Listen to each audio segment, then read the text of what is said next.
of the NRE brand, gives his insight and thoughts on the world of comic books, gaming, tech, and media industries as the host of Neo Reality Collective. Experience a slew of regular episodes covering news and pop culture, along with reviews and editorial pieces showcasing the best and worst of our ever-expanding multimedia world.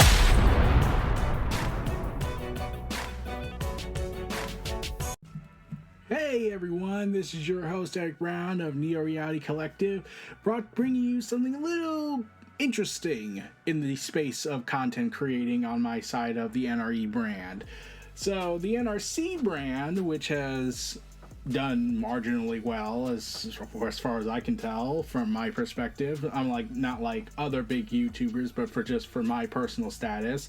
And we haven't done a review in nearly a year now because life sucked, and I was focusing more on doing the regular episodes where I talked about all this crazy stuff going on in the pop culture news space. Well, I wanted to finally do something a little bit different. When I was coming up with this idea, I was thinking it's not a Neo Reality Collective pop culture news talk, and it's definitely not a review. So what is it? And I just thought, it's just a conversation I wanted to do. So here's a brand new sub-series variant of the show, NRC Conversation, or Conversations. It can go either way on that, but yeah, it's still gonna have the same intro and everything, just to maintain continuity and all that. And the first episode here is going to be about the upcoming Magik series that was recently announced. Yeah, I'll be also covering that in my NRC regular episodes, because partially I gotta build up on that portfolio, and also gotta cover the week of news that I got from those days.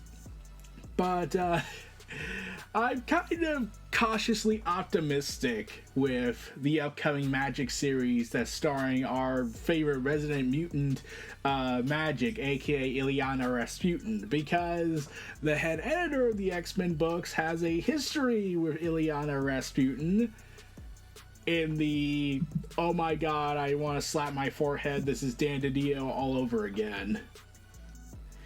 So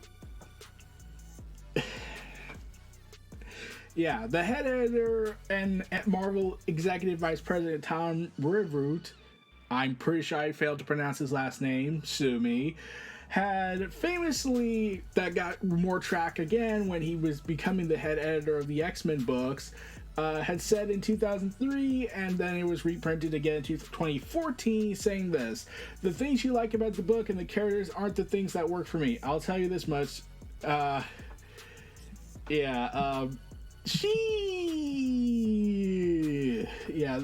this is kind of those awkward conversations that freak me out. Like, Tom has been no stranger to admitting that he doesn't like certain characters in the X-Men books during this period, and in 2003, Illyana Rasputina was dead in the comics for some years. She died of the legacy virus because we needed to have meta commentary on what was going on in the world at the time when that was a thing.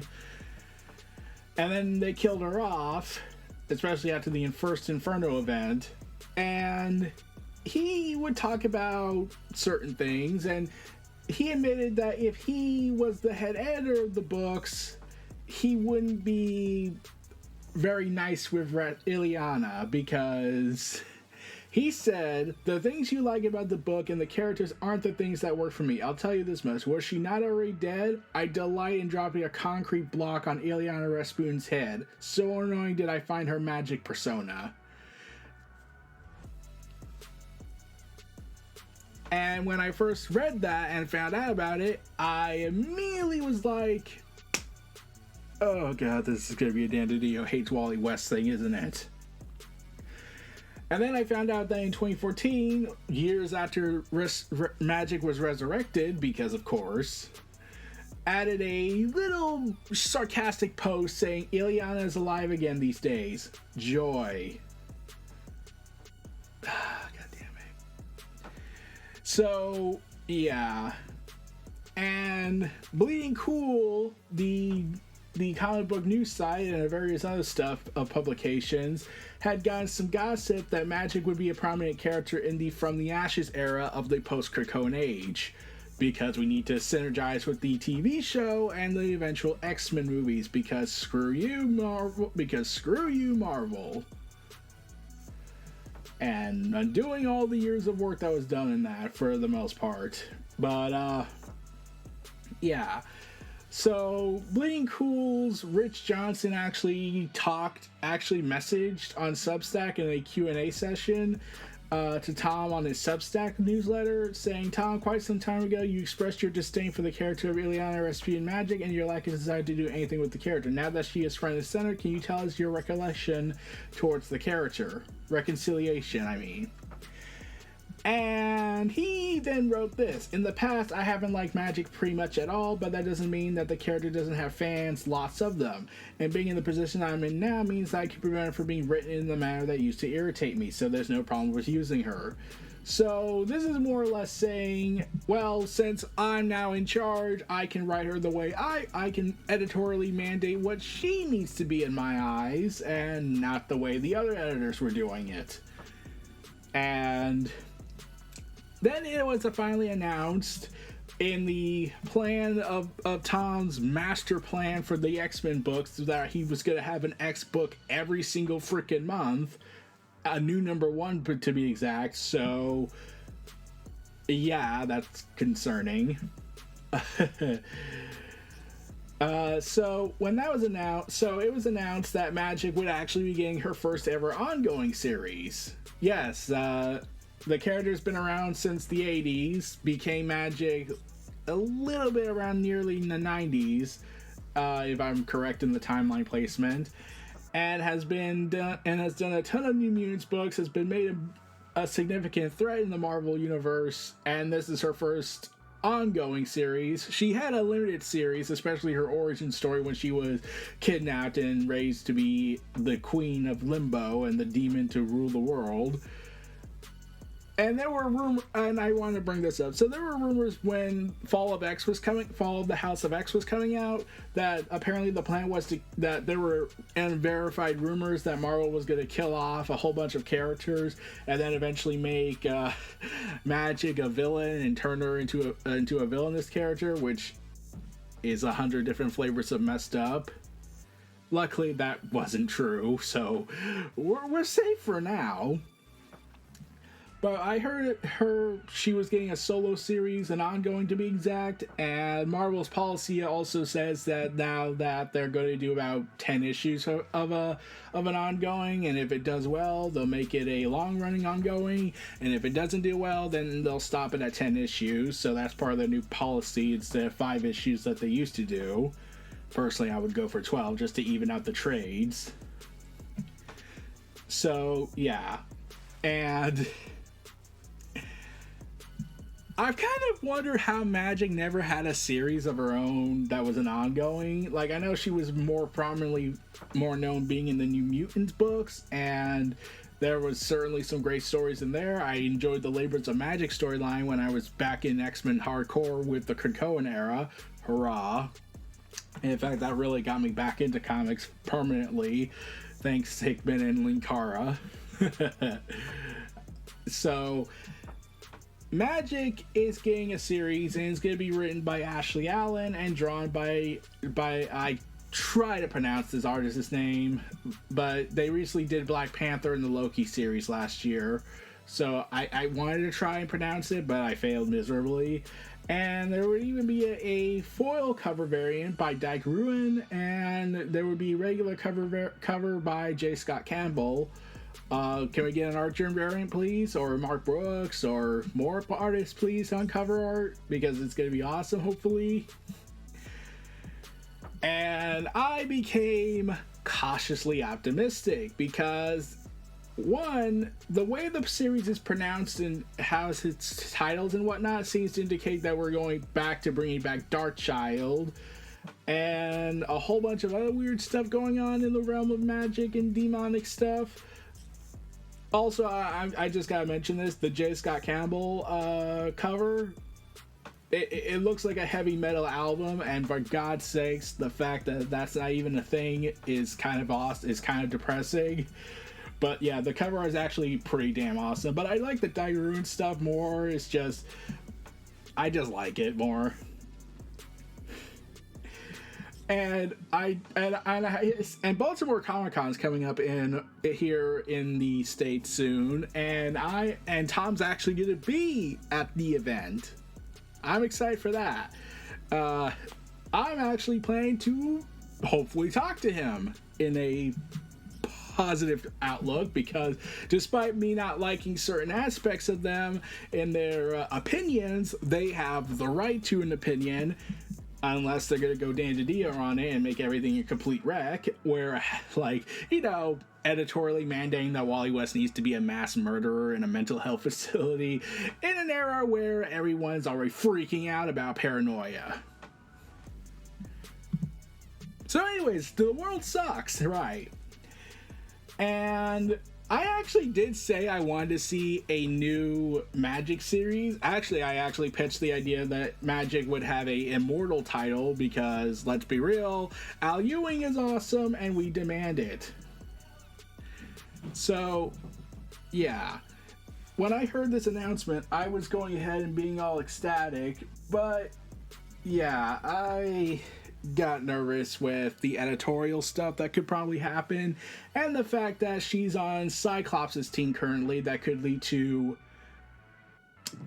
well, issues, because recently it's looking like we're going to get another Avengers versus X-Men round 2 fight, because Cyclops is becoming more and more radicalized again, and even Magik's storyline seems to be retreading old ground with the return of Darkchylde, like I mentioned.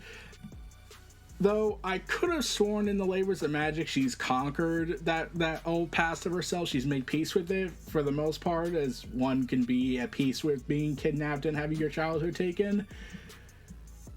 And yeah, Alan is certainly ecstatic to write Magik this year. They wrote the Blood Hunt tie-in Magik, which was alright for me in my point.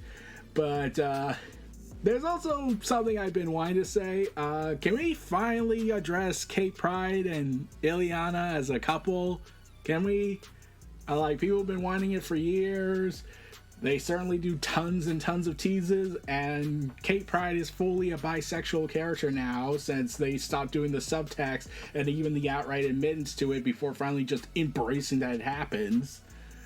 So, can we do that? I mean, it makes more sense than Colossus and Kate Pryde, and that was certainly a thing at a time for a long time, until the wedding issue happened. And I'm half convinced that this was all part of the big plan, that Marvel did all this stuff just so they could get that one face through the ring moment. Like, that made me laugh when I if that happened to me, I'd be depressed out of my mind.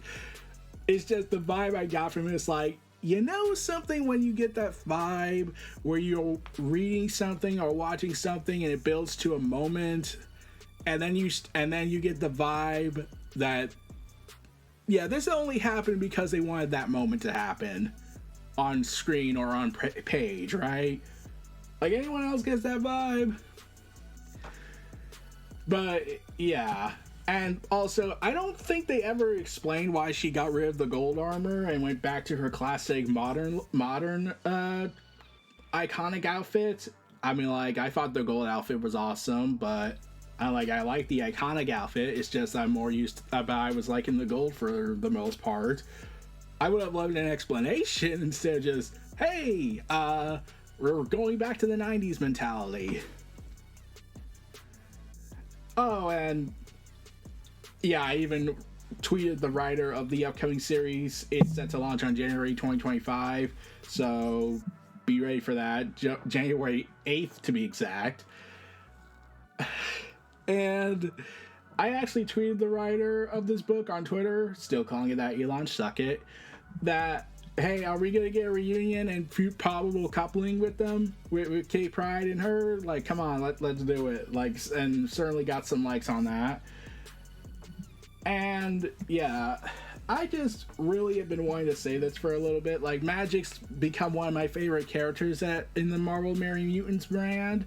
Like, there's a lot of other characters, like Psylocke and all that, but I just like Magik for the most part out of this right now. Like, how I like Donna Troy from DC, but whereas Magik is still super popular with fans, both in outside of the comic book space, especially due to the New Mutants movie, since even though the New Mutants movie wasn't good, everyone just kept saying, yeah, the casting was pretty damn good, and the actress who plays Magik was pretty damn good, except for the racism at times in the script. It was just the script that people hated. And plus, she's been getting more prominent roles in video games, especially in the recent Marvel Midnight Suns game that happened. And they even made an animation with the Scarlet Witch and her hanging out, using the same animation as the What Ifs show. So, I say we won on that front. But, yeah, I'm cautiously optimistic for this. I'm hoping it's a great series. I hope it lasts for a long time. I hope they don't screw this up and editorially destroy everything like it's Wally West all over again, because we all remember what happened with Wally West besides Heroes in Crisis, where they rebooted the DC universe and gave us a different Wally West and went with the racism card if you didn't like it, even though that was not even the thing for it. But yeah, looking forward to this, hoping things work out. I hope to ask Tom something. Ask Tom at the convention if I'm able to have the time this coming weekend. But we'll see. We'll see. But this was your host, Eric Brown of Neo Reality Collective. I hope you enjoyed this little short bit, unedited conversation I just had. I hope you all stay tuned for more. Look out for more content on both podcasting throughout your podcasting space, and especially on YouTube. See you all again next time. Take care, and I'll see you all again. Peace, take care, and take care of yourselves. And that was our latest edition of Neo Reality Collective. Be sure to follow and support NRE creator Eric Brown on Twitter and YouTube. Check the links in the description below, and we'll see you all next time.